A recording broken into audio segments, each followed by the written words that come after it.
Okay, we've moved into the cell salt Ferrum Phos, one of the most important salts for the immune system, and clearly needed in this day and age as everything tends to leach iron.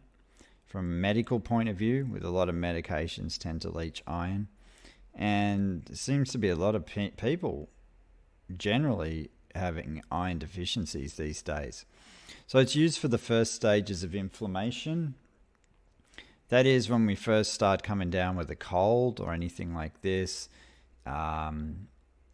It's one of the best salts to use for this. And it generally cools red overheated conditions. So when the body's overheated generally, so fevers, particularly in children, is absolutely critical. All kids get fevers from iron deficiency. It's one of the most important salts along with calcium phosphate for children in terms of keeping them healthy, their immune system's up to scratch. So we can combine these salts as we do. So when we're talking the first stage of inflammation, we're talking iron plus Kali myrrh. For the second stage, it's more for, we would probably, when things have moved, say, from wind cold to wind heat. But, say, that is from iron combined with Kali myrrh, and the second stage, when it's turned yellow, probably with iron and Kali Phos. So, generally, from that Chinese medical point of view, we use it for wind cold, wind heat, which is one of the first stages of inflammation too. When we're coming down with a common cold, they just use a different language for it. And it is used for blood deficiency. So blood deficiencies, generally, we're going to need iron. Qi and blood deficiency combined. Qi is the oxygen that carries the so-called iron around, if we want to convert those kind of languages together. So from a face point of view, we're going to see there can be a redness to the face, but there's going to be dark rings under the eyes. And I think one of the key indications, which is very good for parents to understand, is when kids' ears start going really red and pink, they need iron. And that's a very good indication that your child will need it. Definitely, it's one of the best things for fevers, obviously in children, like I said before, but also epistaxis, which is what we call blood nose. All comes from an iron deficiency. So these are a few tips for parents out there with children. Now, so when it comes to inflammation of any kind, iron is indicated. Hemorrhages, absolutely critical. Sore throats, nosebleeds, like I said before. The common cold and flus for the first stage, absolutely. Bloodshot eyes is another indication. So when the sclera is red, with red veins, it's absolutely critical.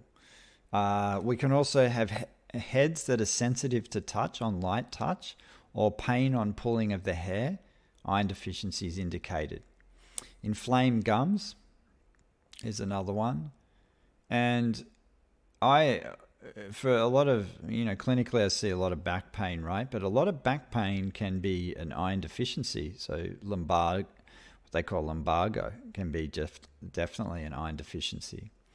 For men's health in connection with prostatitis and incontinence and weakness of the sphincter muscles, so to speak, when we can't stop urinating, iron's actually indicated for this. There can be a burning pain over the kidneys. Anything hot, burning sensation around the body, wherever it is in the body, hot and burning, you need iron. It's one of the indications for it. For women, obviously the menstrual discharge that's red and bright. Without iron, we can come completely emotionally imbalanced, in moody, in extreme cases, insanity. Particularly if infections in children, it's absolutely critical. The throbbing, burning anything throbbing and burning pain, iron is indicated. Now, the pulse from a Chinese medical point of view is going to be thready and rapid, and the pulse will speed up because the body's trying, the circulation of the blood is trying to oxygenate the body. So we're lacking oxygen. And in extreme cases, right, when the corpuscles lack oxygen or iron, that leads to putrefaction of cells, which leads to cancer. Putrefaction of cells occurs when the body is not oxygenated. So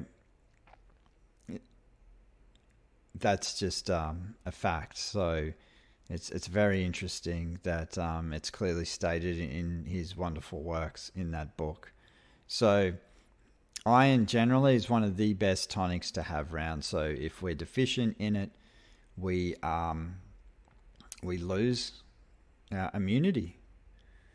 And it's ruled by traditionally Jupiter, and then Neptune later on took over. Piscean sun types tend to burn a lot more of the iron. You can also, from an astrological point of view, even I would look towards where Saturn is. The Saturn in Pisces can tend to restrict that as well. And another key aspect would be a transiting Neptune over Mars, because Mars rules iron.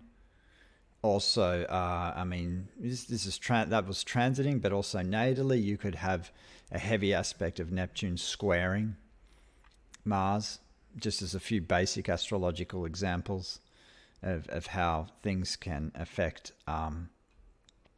the iron levels.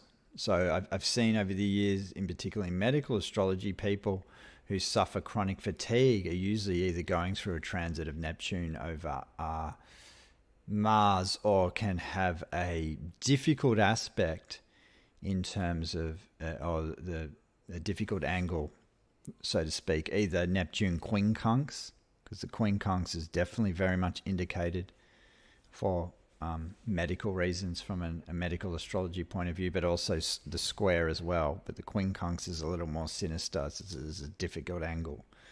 So yeah, so that's iron in a nutshell. And I have just doing another free astrology talk coming up on the 5th for people who are interested in that.